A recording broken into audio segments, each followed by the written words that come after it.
أعوذ بالله من الشيطان الرجيم. بسم الله، الحمد لله، وأفضل الصلاة وأتم التسليم على رسول الله وعلى آل كل وصحب كل أجمعين. رب اشرح لي صدري ويسر لي أمري واحلل عقدة من لساني يفقه قولي. اللهم اهد قلبي وسدد لساني بحق سيدنا محمد صلى الله عليه وسلم. Pertama sekali, radina billahi rabba, kami semua reda Allah Tuhan kami. Wabil islami dina, kami semua reda Islam cara hidup kami. Wabi Muhammadin rasula, dan kami reda bahawa Muhammad sallallahu alaihi wasallam seorang nabi dan rasul.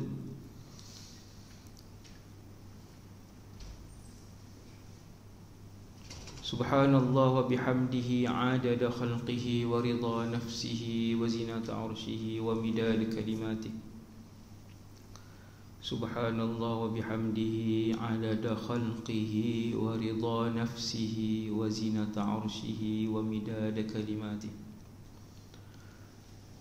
Subhanallah wa bihamdihi adada khalqihi wa ridha nafsihi wa zinata arshihi wa midad kalimatihi.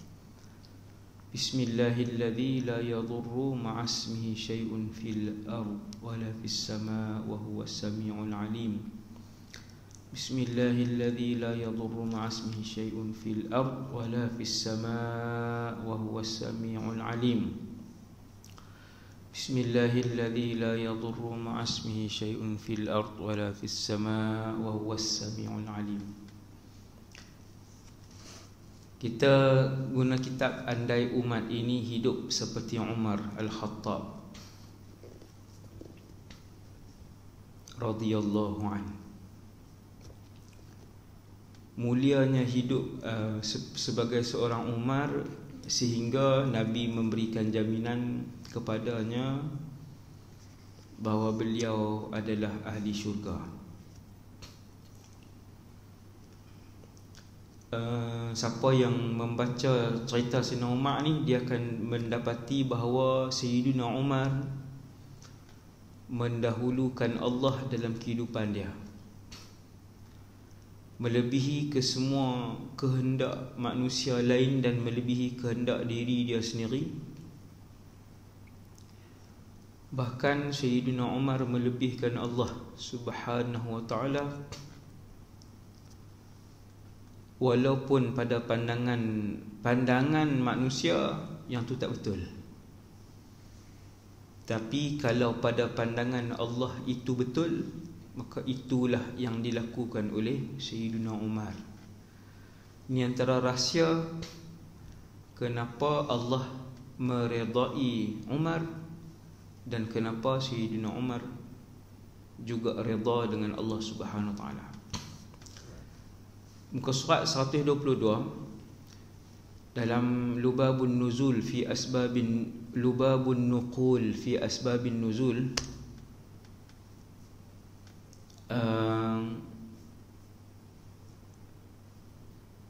surah An-Nur ayat 6. Surah An-Nur ayat 6, pada satu hari bulan puasa, Sayyidina Umar dia balik malam. Kemudian dia berjima' dengan isteri dia ataupun dengan hamba sahaya wanita dia, yang tu dibenarkan dalam Islam. Hamba sahaya ni tak bolehlah kongsi, kan? Satu tuan, satu tu je lah. Satu hamba sahaya tu, satu tuan tu je. Bukan, dia tak boleh kongsi. Jadi dalam hadis riwayat Imam Ahmad diceritakan Sayyidina Umar ni bulan puasa, dia balik malam. Kemudian dia jima' ataupun dia bersama dengan isteri atau jariah, salah satulah, isteri atau jariah. Jariah ini bermaksud hamba sahaya wanita, hamba wanita. Ingatlah, jariah. Kemudian baru dia teringat bahawa ada kafarah siapa yang mendatangi wanita mereka, isteri mereka pada siang hari Ramadan, maka kafarah dia puasa 2 bulan berturut-turut. Maka Sayyidina Umar pun risau pada hari itu. Dia pun pergi tanya dengan Nabi SAW, adakah perbuatan dia salah, apa tindakan dia, sebagaimana kan, macam mana ni dia dah buat satu kesalahan bagi pendapat dia lah. Dia buat satu kesalahan. Kemudian selepas Sayyidina Umar pergi jumpa Nabi, tanya, ya Rasulullah, malam tadi aku buat sekian-sekian. Perbuatan Sayyidina Umar tu halal dengan isteri, halal. Cuma Sayyidina Umar rasa macam berdosa, sebab ada hukuman lain siapa yang bersetubuh dengan isteri siang hari Ramadan maka denda dia 2 bulan berturut-turut puasa, tak boleh selang langsung. Jadi Sayyidina Umar rasa macam berdosa, bersalah. Dia pergi jumpa Nabi, cerita kat Nabi, tanya, ya Rasulullah, macam mana Allah Ta'ala buat turun ayat, buat turun ayat bagi jawapan. Uhilla lakum lailatas siyamir rafathu ila nisaikum hunna libasul lakum wa antum libasul lahun. Tengok surah Al-Baqarah ayat 187. Dihalalkan bagi kamu pada malam hari puasa, malam untuk bercampur, bersetubuh dengan isteri-isteri kamu. Sampai ayat, sampai habis. Jadi Sayyidina Umar punya kegusaran dia, benda apa yang dia risau, Allah Ta'ala jawab. Kita hari ini pun sama. Kalau kita rapat dengan Allah, kita baik dengan Allah, maka masalah kita akan dibantu oleh Allah Subhanahu Wa Ta'ala. Kalau ada masalah, Tuhan akan tolong, Tuhan akan bantu. Sehingga menurunkan, Allah Ta'ala buat turun ayat untuk jawab persoalan Sayyidina Umar. Dan ayat tu kekal selama-lamanya. Tak musnah, ayat-ayat ni tidak musnah. Kemudian itu berapa kita tengok ayat-ayat Quran yang turun selepas Sayyidina Umar sebut, turun ayat Quran. Ada berapa puluh tempat dihimpunkan oleh Al-Imam Suyuti dalam kitab Qatfus Thimar fi muwafaqati Umar. Saya tak tahulah ada terjemahan ke tak lagi kitab tu. Tapi kalau belum, eloklah mana-mana ustaz kan, tolong terjemahlah. Kemudian kota ahli syurga ni pun turun juga ayat Quran yang menenangkan Sayyidina Umar. Bila turun, tengok kita yang mana yang hafal Quran, tengok ayat-ayat Quran ni baru kita tahu. Tadi uhilla lakum lailatas siyamir rafathu ila nisaikum, ayat tu turun untuk menjawab persoalan Umar tentang berjima' dengan isteri pada malam bulan Ramadan. Yang tu dibenarkan, tak berdosa, tak bersalah. Kemudian yang kedua, bila turun ayat Al-Quran, a'udzubillahi minasyaitanir rajim, surah Al-Waqi'ah ayat 13, Nabi baca kat sahabat. Ayat 13, ayat 14, Thullatum minal awwalina wa qalilum minal akhirin. Apa maksud dia? Maksudnya ahli syurga itu ada satu kumpulan yang besar daripada umat-umat terdahulu dan kumpulan yang sedikit daripada umat yang kemudian. Sayyidina Umar dia dengar ayat tu, orang dulu ramai. Ayat tu turun zaman Sayyidina Umar, Rasulullah masih hidup. Umat terdahulu maksudnya umat Nabi Adam, Nabi apa semua tu yang dulu. Jadi bila Allah buat turun ayat tu, Sayyidina Umar termenung. Dia termenung, dia gusar dan dia jatuh sedih. Tengok bagaimana pemikiran seorang, macam mana cara fikir satu orang mukmin yang risau dengan diri dia, risau dengan orang Islam yang lain, boleh masuk syurga ke, tak boleh masuk syurga ke. Maka dia jatuh sedih. Sayyidina Umar, dia tanya, ya Rasulullah. Tengok, dia saja yang tanya, Dia kata, ya Rasulullah, adakah golongan akhir zaman ni tak ramai yang masuk syurga seperti orang yang terdahulu?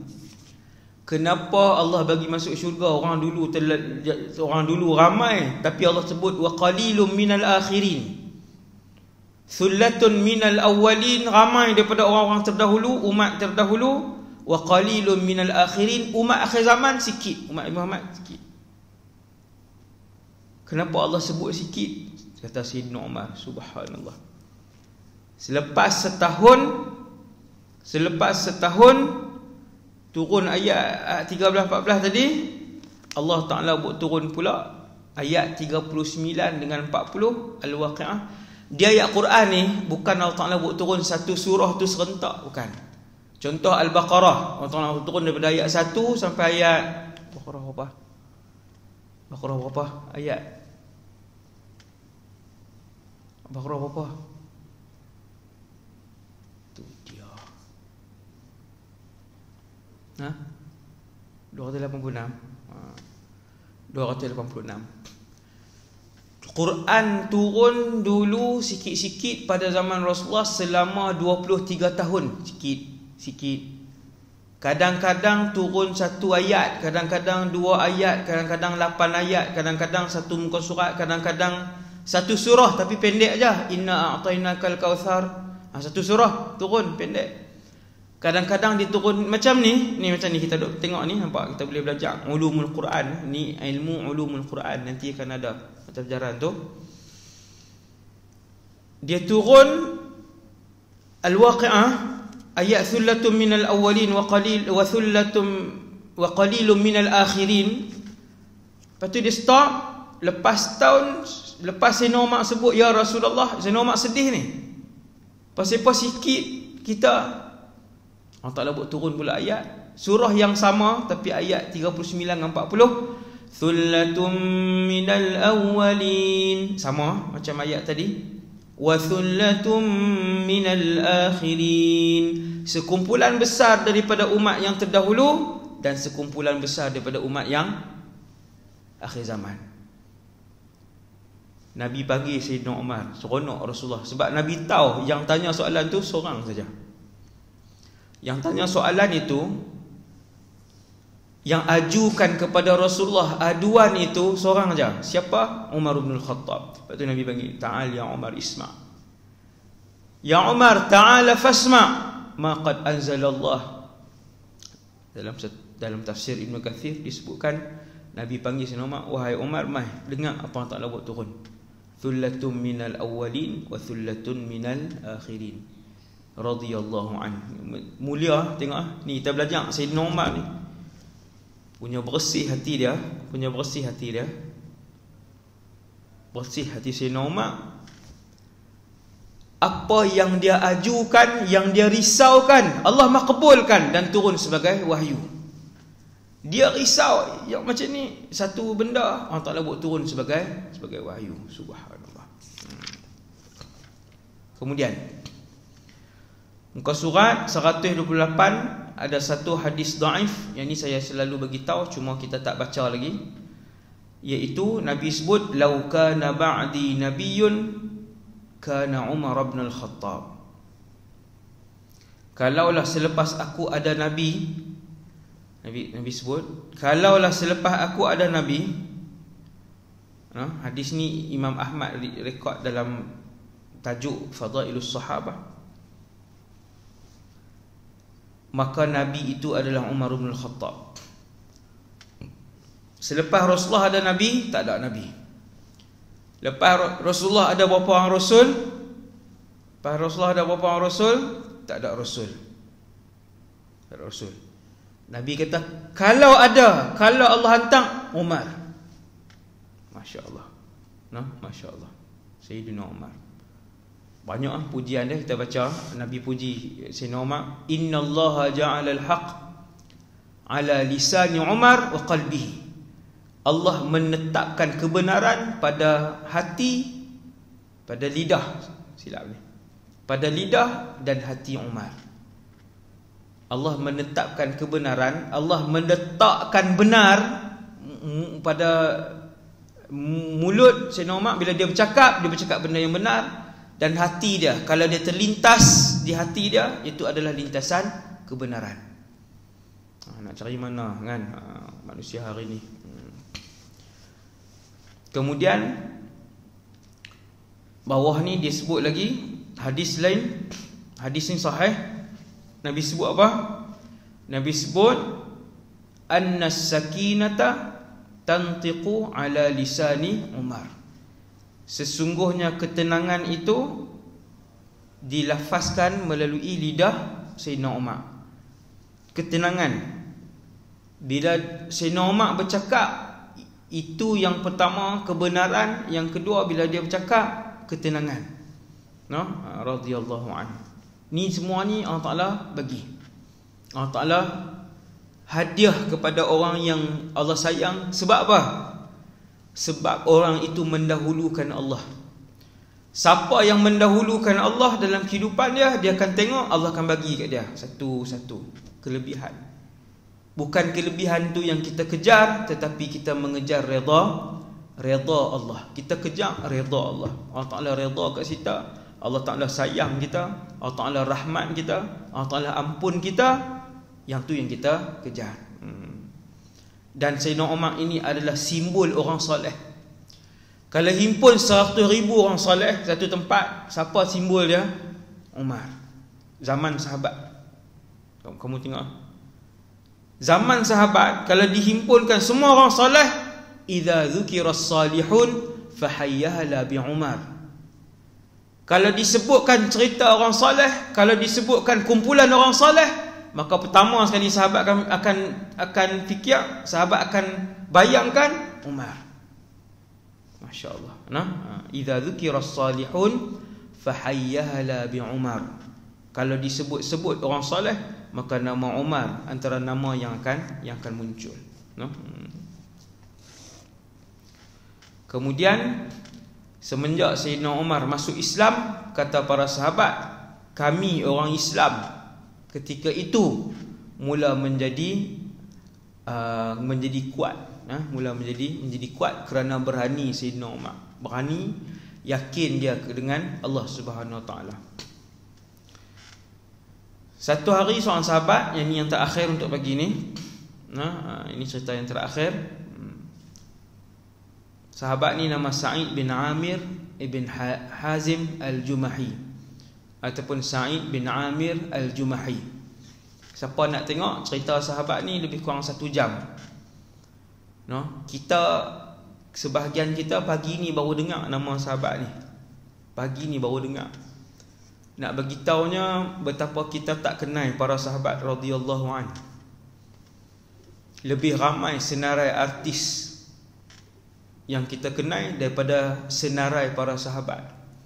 Sedangkan manusia yang terbaik di kalangan umat Nabi Muhammad adalah sahabat radhiyallahu anhum. Manusia terbaik.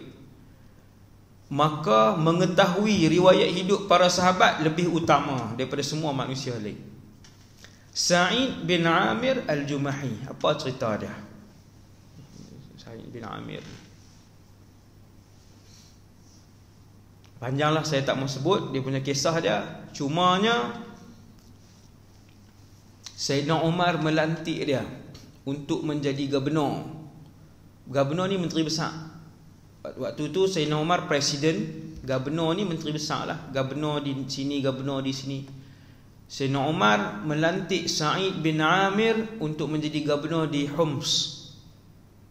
Di Homs ataupun Hims di Syria. Satu sampai hari ni Hims ni satu negeri di Syria. Syria ada Halab, dia ada Idlib, dia ada Hasakah, dia ada Homs, dia ada Dimashq, dia ada Deir Zur, dia ada Rif Dimashq. Ini nama-nama negeri di Syria. Waktu tu pusat pemerintahan Islam di Putrajaya. Sayyidina Umar pilih Sa'id bin Amir, hantar pergi ke Homs. Dan satu hari Sa'id bin Amir ni dia berdiri, dia kata, wahai Umar, aku ada nasihat untuk kamu. Tengok, berani sahabat dulu. Dia tak ada nak malu, nak takut, ni sebab dah kroni tak boleh nak tegur, dia ni sebab bagi projek banyak tak boleh. Yang tu penyakit kita hari ni. Sahabat dulu, hang Perdana Menteri ke, hang Presiden ke, hang bagi projek ke, hang tak bagi projek ke, hang tak ada apa ke, hang kaya, hang siapa, kalau salah tegur. No? Jadi nak bagi tahu sahabat dulu berani, Sa'id bin Amir ni dia berdiri, dia kata, wahai Umar, aku ada nasihat untuk kamu. Sayyidina Umar kata apa? Ajal. Ajal ni ya. Naam, ajal, jalal, jair. Hadihil mustalahat. Semua ni dalam bahasa Arab maksud dia ya. Sayyidina Umar kata ya. Nah? Maka dia pun bercakap, dia kata, wahai Umar, ittaqullah. Wahai Umar, bertakwalah kamu kepada Allah. Nasihat. Sedangkan Sayyidina Umar memang orang soleh. Tapi dia peringat, wahai Amirul Mukminin, sekiranya kamu memerintah, maka janganlah kamu melupakan nasib dan kepentingan serta keperluan orang yang kamu perintah. Dia nasihat 1, 2, 3. Sa'id bin Amir Al-Jumahi nak beritahunya dalam kisah ni, para sahabat tidak pernah lupa. Walaupun sahabat tahu Umar adalah lambang orang soleh, tapi sahabat tak lupa untuk berdiri di depan Umar, tegur dan peringat Sayyidina Umar Ibn Al-Khattab radhiyallahu anhu ketika menjadi pemimpin tertinggi dalam sebuah negara. Jadi merah mata. Okey ya. Sekadar tu dulu untuk pagi ni. Semoga kita mendapat i'tibar daripada kisah Umar, dan semoga kehidupan Sayyidina Umar mengalir dalam diri kita, barakah daripada kita membaca kisah beliau, seperti mana barakahnya kalau kita membaca kisah hidup Sayyidina Rasulullah sallallahu alaihi wasallam. Sirah pun baca juga, bacalah. Beli kitab sirah bahasa Melayu banyaklah ni, baca dalam keluarga. Begitu juga kisah hidup orang-orang soleh yang besar seperti Abu Bakar Ibn Abi Quhafah, seperti Umar bin Khattab. Kisah-kisah ini karamah, merupakan karamah yang mana keberkatan dia sedikit sebanyak akan mengalir dalam diri orang yang membaca, menghayati kisah-kisah tersebut. Yang baik daripada Allah Subhanahu wa taala. Aqulu qali hadza astaghfirullahal azim li wa lakum. Subhanakallahumma wa bihamdik, asyhadu an la ilaha illa anta, astaghfiruka wa atubu ilaik. Wa sallallahu ala sayidina Muhammad wa ala alihi wa sallam. Assalamualaikum warahmatullahi wabarakatuh.